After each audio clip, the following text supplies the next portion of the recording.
Chris Dodd came out with a Senate proposal many months ago for financial reform that I really liked. And I remember coming on here and saying, oh, look at this. This is a strong package. It was stronger than what the House of Representatives had passed. And the House is generally more progressive. It was stronger even than Obama's proposals. And I thought, well, look at that. Chris Dodd. Okay. I like that. And of course, what has happened since then? How foolish of me to get excited. It got watered down and watered down and watered down, and now it is much weaker than the House version and much, much weaker than the White House version, which was already incredibly weak to begin with. So today we find out that Chris Dodd has said, that independent consumer protection agency is supposed to look out for consumers. Not so much. Not so much. No. It will no longer be independent, according to the new proposal. It will be under the Treasury Department. And you know how the Treasury Department is at protecting consumers. And if it has regulations that it would like to enact, well, it cannot enact them. It must put them up as basically suggestions to the other regulators whose job it is to make sure that the banks are financially sound. Now, how do you think that's going to work out? So the guys at the Treasury, who've been covering for the Wall Street and the financial sector in the Republican and Democratic administrations, and whose job it is to protect the financial soundness of those banks, get to decide whether you're going to have your consumer protection or not. I'm going to guess you're not going to get that consumer protection. It jeopardizes the financial well-being of an important economic sector, la la la la la la la la la. Okay? But if that weren't bad enough, they rip away the authority to regulate banks under $10 billion of assets at all. Okay? So, and that's a huge part of the banking industry. So they can go nuts if they like. Consumers will not get protected by them. How about the ones that are not technically banks, like pay lenders that are in the financial industry, but that are not banks? Well, they've got a lot of senators in their back pocket. A lot of those pay lenders put a lot of money into the campaign contributions in the Senate. That's gone too. No, pay lenders will not be regulated. So those pay lenders sometimes have rates that equal 1,000% interest a year. 1,000% interest. But they will not be regulated. No consumer protection there because the Senate's hard at work protecting corporate America. So by the end, what we have, if this version is the quote-unquote final version that is presented and voted upon in the Senate, and remember Chris Dodd is the one in charge of presenting this version, it will be an absolute fraud upon the American people. It'll be an absolute joke. So,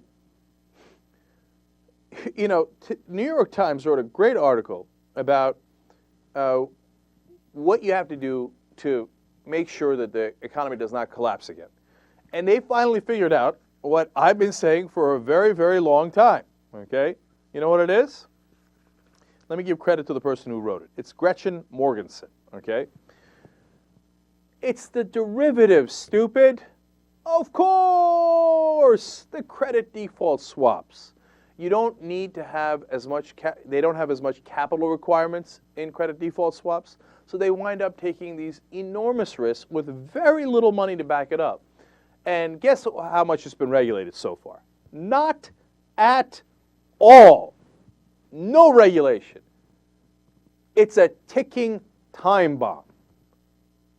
I'm telling you right now, and then I'll come and do this video later and telling you, oh, I told you so, JR, I'll play this clip back, etc.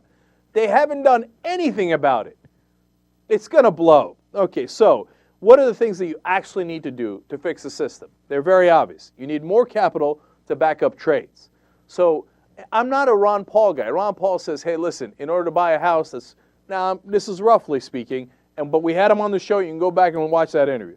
In order to buy a house that's worth $100,000, you need $100,000. Okay, now wait a minute. That's going to slow the economy down a tremendous amount. What I'm saying is, if you're going to make a trade or have a credit default swap, et cetera, whatever it is, and you're a large bank, I need to see 10% of the money. You're going to make a $1 billion trade. I'm not asking for $1 billion that you put up, but I need $100 million in case it goes wrong. And you've got all of these floating around there, okay? Some decent capital requirements. Do they have that right now? No. On these credit default swaps and derivatives, you know how much there is in the credit default swaps right now in the last quarter? It's a $34 trillion market. They have you think they got the money to back up $34 trillion worth of bets that they made? They don't have that. And so if the bets go south, things go wrong by only a couple percentage points, then you turn around and you go, oh, well, you didn't require the capital, so I didn't have it. Oh, okay, well, things went wrong. Okay, well, then I guess the taxpayers will have to pay for it. So the second thing that the New York Times points out, and that is obvious, and what I point out is, look, I'll go further. First of all, they point out that the federally insured banks, the ones that backed up by the U.S. taxpayer money, should be more regulated. I say they shouldn't do credit default swap trades at all. Of course, look, if you want to do these crazy trades on your own and you got the money for it, have at it, Hoss. What do I care, okay? But if I'm backing you up and you don't have the money for it and you're taking risks with money I'm going to back up, hell no. No, you don't. You shouldn't be able to do credit default swap trades at all, okay, if you're a federally insured bank, in my opinion, okay, and in the opinion of some of the top economists in the country and in the world. And, of course, all of these trades must be listed in an open market. Do you know right now they do the trades, they don't have the money to back it up, and they don't even tell you. There's no public record of it. I mean, come on, this is insanity. They say, oh, no, you don't understand. These are very complicated trades. If we put it up in the public, you wouldn't understand anyway. Well, try me, okay?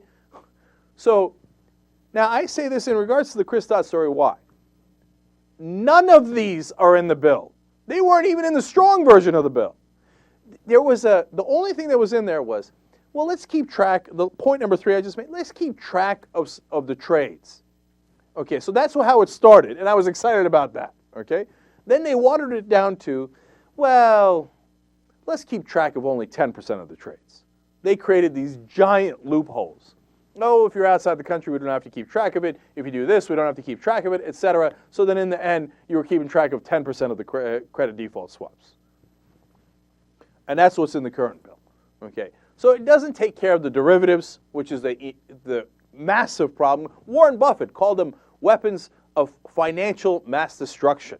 Okay, and he did that. He said that years ago, and nobody listens. Soros says the same thing. Every one of the top investors that knows this stuff inside and out, they all say the same thing. Okay, these things are going to blow. And now you don't have any regulation of the derivatives. You don't have any of the other strong parts of the bill that we talked about earlier. And you don't have an independent consumer financial protection agency that's going to be able to look out for you and I. So what do you have? Let me be polite about it. You got squat. Okay, this thing's a piece of garbage, and this is supposed to be financial reform. Corporate America has completely captured the United States Senate and pretty much the entire United States government.